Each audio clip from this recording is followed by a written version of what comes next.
Welcome to Real, where we look at how relationships are portrayed in film so we can see more clearly what works and what doesn't work in our real-life relationships.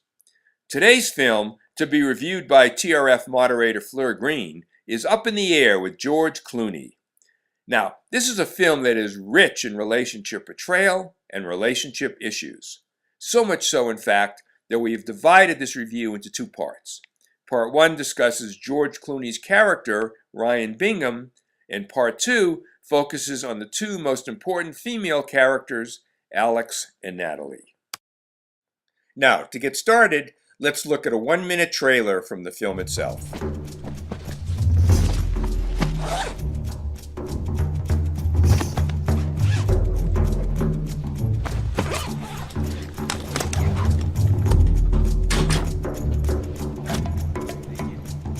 To know me is to fly with me.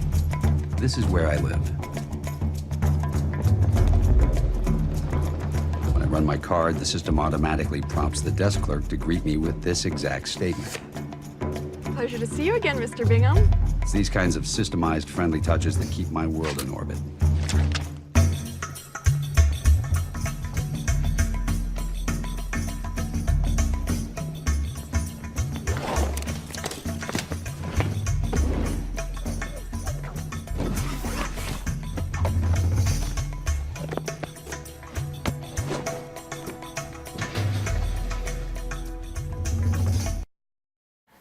So, Fleur, would you say that Ryan Bingham is relational or non-relational?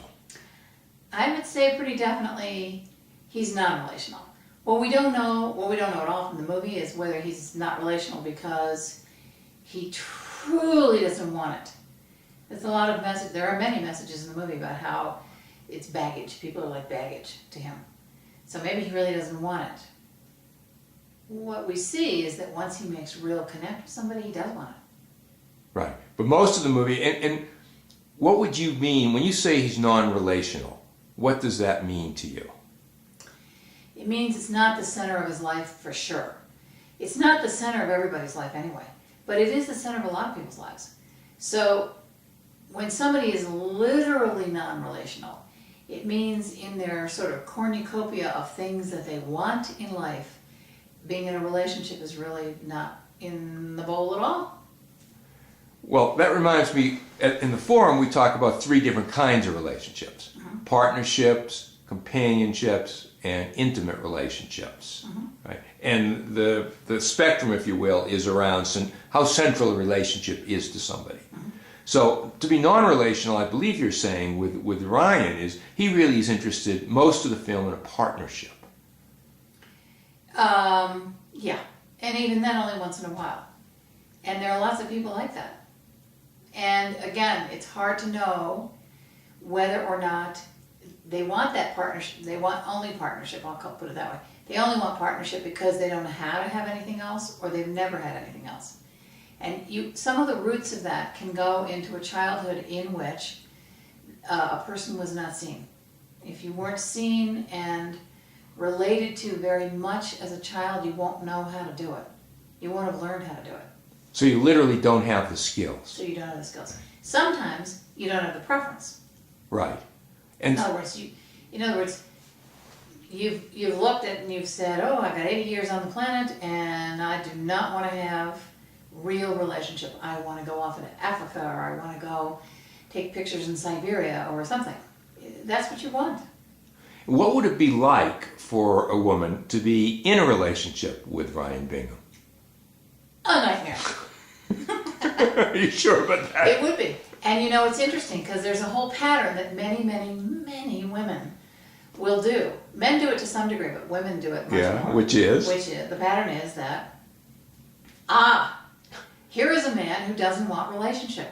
I'm going to prove to him that he really does want me.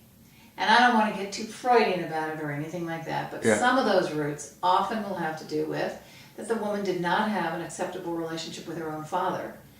And therefore, the trying to get someone to love you is what she thinks love is.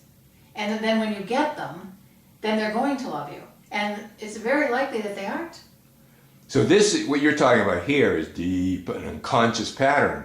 Yes, that somebody has learned that unconsciously. Right. It is deep and it is unconscious. However, if you're 30 years old, you really want a relationship and you don't have one, take a look at every single one that you've been in relationship prior. And if you look carefully at it, you'll probably see a pattern. And the pattern very well may be not available, not available, not available. You're picking that, you're choosing that. And that's a case in which I would say your choosing mechanism is incorrect. You need to really examine the mechanism through which you are choosing partnership.